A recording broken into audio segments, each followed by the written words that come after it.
আসসালামু আলাইকুম, good morning, hello friends. হাজির হয়েছি অ্যানাদার ভিডিও।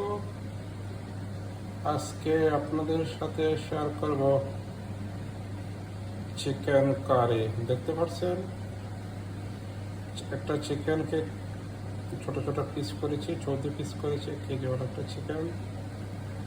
তাতে লেবু এবং লবণ মিক্স করে রেখে দিছি ধোয়ার জন্য, কারণ এগুলো ফ্রোজেন চিকেন, এগুলোতে স্মেল থাকে অনেক, যে কারণে এগুলোকে ভালো করে ধুয়ে নিতে হয়, কারণ ভাইরাস এফেক্ট থাকে এই সমস্ত চিকেন, কারণ এগুলো লং টাইম প্যাকেটের ভিতর থাকে।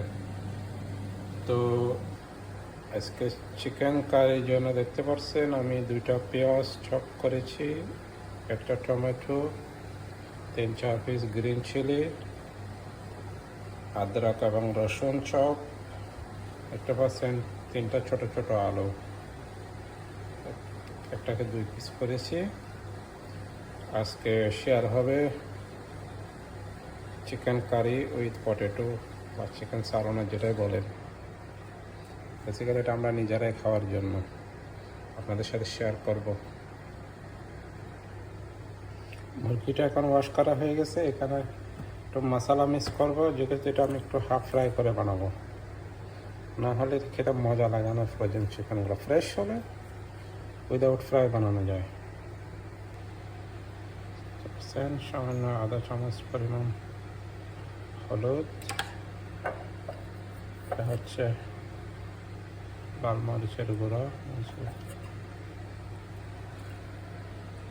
একটু সামান্য আধা চামচ মিক্স মশলা,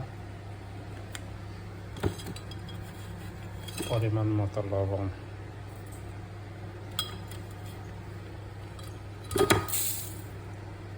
এদিকে তেল রেডি হয়ে গেছে, আমি আদরক রসুনটা ভুনে নিব প্রথমে।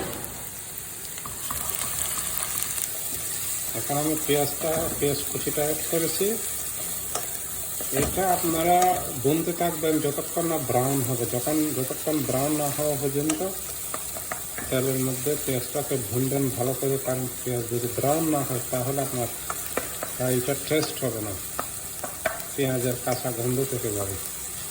এটা হচ্ছে একটা ট্রিক্স, কারণ আমরা অনেকে আছি পেঁয়াজ রসুন সাথে সাথে একটা টমেটো ডালিয়ে দিই, যার কারণে কারিতে তেমন একটা স্বাদ হয় না। কারণ পেঁয়াজটাকে আপনার ভুনতে হবে, যখন ব্রাউনিশ হবে তখন কারিটার কালার সুন্দর হবে, খেতে মজাদার হবে, কালারটাও সুন্দর হবে।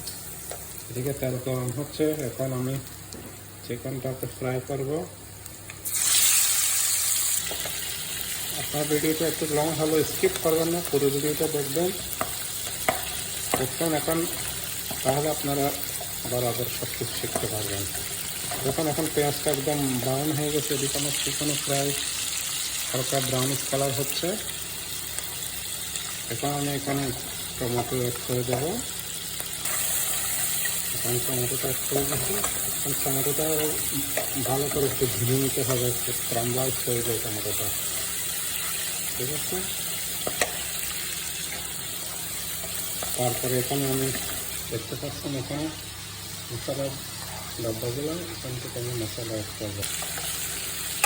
এখন আমি যে পটেটোগুলো কেটে রেখেছি ওগুলোও আপনি দিয়ে দিচ্ছি, ওগুলো একটু ভুনে নিচ্ছে মশলার সাথে। এখন আমি এখানে পরিমাণ মতো মশলা দিব, মশলার পরিমাণটা এক্সাক্টলি দেখেন, আমি কতটুকু দিচ্ছি দেখেন। এটা হচ্ছে আপনার হলুদের উপরে, এটা হচ্ছে আপনার মিক্স চিকেন মশলা 1 চামচ আর আধা চামচ,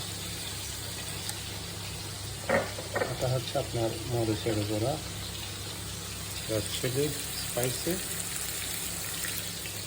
আর এটা হচ্ছে হালকা করিয়েন্ডার পাউডার।